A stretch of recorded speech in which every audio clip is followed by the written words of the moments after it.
Kung may nang-aabuso, kung may panlalamang, kung may perwisyo't pabaya sa bayan, sugod ang Metro Manila Hatag! Soberano! Ito na inaabangan natin. Ano ba maging Malaki galaw ng kaya? petrolyo sa Martes? Bukas Bukas, yun. narito si Mau de la Cruz. Mau. Igan naalala magpapatupad ng rollback sa presyo ng produktong petrolyo ang Shell Philippines Corporation at Sea Oil epektibo alas 6 ito no, bukas ng umaga December 23 ayon sa anunsyo ng dalawang kumpanya. Batay sa price adjustment, bababa ang presyo ng mga sumusunod na produkto. Gasolina 80 centavos kada litro ang ibababa. Kerosene, 1 peso at 60 centavos kada litro at ang diesel, 1 peso at 30 centavos kada litro. Ang paggalaw sa presyo ng gasolina, diesel at kerosene ay bunsod ng paggalaw ng presyo ng langis sa pandaigdigang pamilihan. Inaasahan na susunod din ang ibang kumpanya ng langis sa parehong galaw ng presyo sa mga susunod na oras. Ang inyong kapuso, Mau de la Cruz, GMA Super Radio, DZWD, dapat totoo. Superadyo DZWB Last Report! Samantala, Vice Salamat. President Sara Duterte giniit na walang personal na relasyon kay Rabil Madriaga at hindi niya umano ito. DZWB number 1 sa Mega Manila. Superadyo DZWB Last Report! Kontratistang si Sally Santos na isa sa mga sangkot sa anomalya sa mga flood control project nagsauli ng pera sa DOJ. Report mula kay Manny Vargas. Manny? Kinumpirma ng Department of Justice na may pangatlo ng personalidad na nagsauli ng kanilang pera bilang bahagi ng restitution. Kaugnay sa pagkakasangkot nila sa mga illegal na proyekto na may kinalaman sa mga flood control projects. Ayon kay Attorney Paulo Martinez, tagapagsalita ng Department of Justice, pinakahuli ay ang kontratistang si Sally Santos ng Sims Construction na sinabi nitong si Martinez na yung nakita namin kanina umaga na dalawang armored vehicle ang siyang nagdala ng humigit kumulang 15 milyong piso na bahagi ng partial restitution ni Santos bilang bahagi na rin ng kanyang Memorandum of Agreement para mapasailalim sa protective custody at sa posibleng pagiging testigo sa pagsusulong ng investigasyon at mga kaso kaugnay ng anomalya sa flood control projects. Una nang sinabi ni Martinez kanina sa Super Radio DCWB na wala pa siyang impormasyon kung ano ang ginawa ng nasabing dalawang armored vehicle na yan. Nakapansin-pansing may mga sakay na armadong mga lalaki na matagal na tumambay dito sa loob ng compound ng DOJ.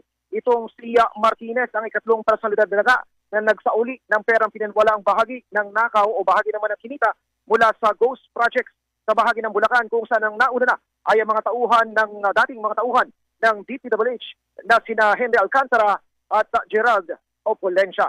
Ako si Manny Vargas ng GMA Super Radio DCWB. Dapat to. Superadyo DZWB Last Report! Hataw sa hapon. Superadyo DZWB Last Report!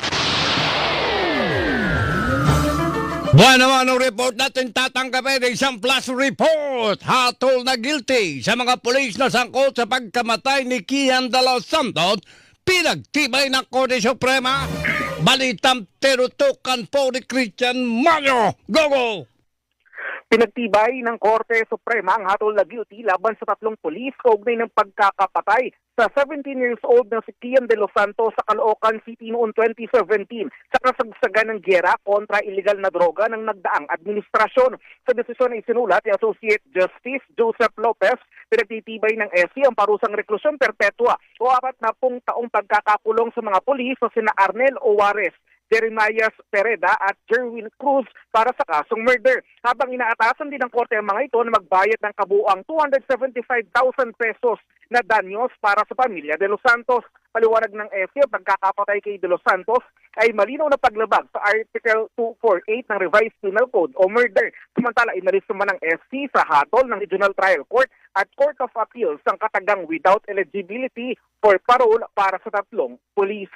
Ako, si Christian Manny ng GMA Super Radio, DCWB, dapat totoo. Superadyo DZWB Last Report! Hataw sa hapon. Thank you very much, Christian Mayo. Superadyo DZWB Last Report!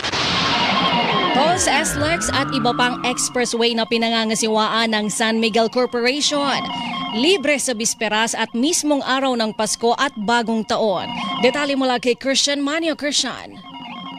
Katulad ng nakagawian taon-taon, libre ang toll fee sa mga expressway na pinangangasuhaan ng San Miguel Corporation sa ilang piling oras sa bisperas at mismong araw ng Pasko at Bagong Taon. Sa abiso ng SMC, magsisimula ang libreng toll ng alas 10 ng gabi sa December 24 hanggang alas 6 ng umaga sa December 25, habang libre ulit ang toll ng alas 10 ng gabi sa December 31 hanggang alas 6 ng umaga sa January 1. Kabilang dito ang South Luzon Expressway o SLEX, Skyway System, NAIA Expressway o NAIA X, Star Tollway at ang Tarlac, Pangasinan, La Union Expressway o TPLEX. Nasa heightened alert naman na ang safety and security personnel ng mga expressway kung saan bukod sa mga tauhan na nakadeploy sa mga critical areas ay mayroon na ring emergency response team sa mga expressway para tumugon sa anumang emergency. Ako, si Christian Manio na GMA Super Radio, DCWB, dapat totoo. Super Radio DZBB Last Report! Ito ang Super Balita sa Hapon. Pero bago yung sagutin niya, papasok na namin to. Super Radio DZBB Last Report! Mula ito, partner, kay Glenn Wego. Mga inisyo ng DPWH na electronic at computer device kay dating Undersecretary Maria Catalina Cabral, ipinagsabi na ng Ombudsman. Detalye Glenn Wego. Glenn. Naglabas ang sabi ng Office of the Ombudsman na nagata sa DPWH na ilabas at tarin sa kanila ang lahat ng computer at electronic devices na inisyu kay dating Undersecretary Catalina Cabral. Sinabi ng Ombudsman na ang mga device ay isa sa ilalim sa forensic examination ng isang law enforcement agency para malaman kung nagalaw, maidinilit o pinakailaman ng mga ito makaraang maisuwalat ang flood control scandal. Umaasa ang Ombudsman sa mabilis na pagtugon ng DPWH sa ngalan na rin ng accountability at integridad ng nagpapatuloy na investigasyon. Ako sa Glenn Wego ng Super Radio DZBB. Dapat totoo. Super Radio DZBB Last Report! Salamat sa iyo. From the breakout stars of 2025, Will Ashley, Dustin Yu, and Bianca De Vera, in a film by the highest-grossing MMFF director, May Cruz Alvia. Tama pa talagang dalawang negative. Negative times negative, positive. Savannah, sa akin ang tingin. Love You So Bad. Hirap na hirap sa buhay maganda. In cinemas Christmas Day. Bakit mo binigay ka nito ko? Lumang tugtugin yan, ha? Pagulin mo na yung racket mo! Kala ko hindi ko malalaman ang trabaho mo, ano? Ano ba? Little Christmas Tree. FBJ sa GMA 3:15 p.m. Tulad ni Ninong, di na makakapagtago. Tanggol! Tawagin mo na yung backup, lulusong na tayo. Di tulad ni Ninang, di na makakatakas. Bakit ang daming pulis na dinedeploy? Nahanap na daw po nila sa Tanggol. Ba't di namin alam? Pero antay, susugod ng mga pulis sa inyo. Kinakailangan nyo na umalis. Baba, sumunod ka na sa kanila. Hindi! Hindi ako mandado! Mga bala ang Aguinaldo. Mga bomba ang regalo.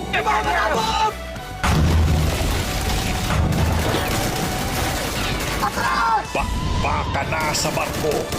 Hindi pa di makatakas yung tanggol!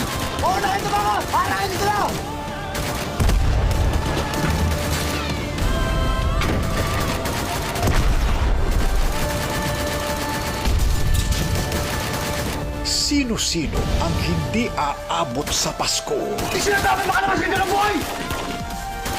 Bagon!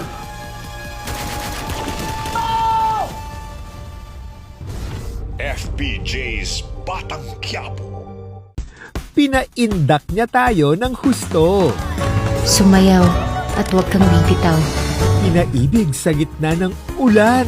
May syota ka na, no? Hindi syota, manginibig. At mula sa pagiging secretary ni Peter, Black coffee, sir? Blue coffee. Kaya mo? hanggang maging sister siya ni Beauty. Ba't ba ganyan ka ba yung suot? Magpapa-x-ray ka ba? Ate, alam mo palagi ka may problema sa damit ko. Wala tayong pangit na experience with Nadine Lustre. Hindi ako sensitive. Yung skin ko lang po. Enjoy Nadine Lustre special on Christmas week. Dito lang sa PBO. Samahan sa katatawanan ang Big and Funny na! Mga kaibigan, palakpakan natin si Wuli Wuli! Puno ng good vibes! I graduating! I can teach English! My favorite subject! Wow! At kasiyahan ang bawat araw. My name is Bonjing! My name is Bonjing! Kasama si Jimmy Santos. I love you 3 times a day! Sa Viva Cinema Presents, December 22 to 26. Viva Cinema, masayang balik-balikan. Punong-puno ng ligaya ang aming puso dahil number 1 tayo muli sa Mega Manila number 1 AM station, Super Radio DZBB at number 1 FM station, Barangay LS 97.1. Salamat sa regalong ito, mga kapuso!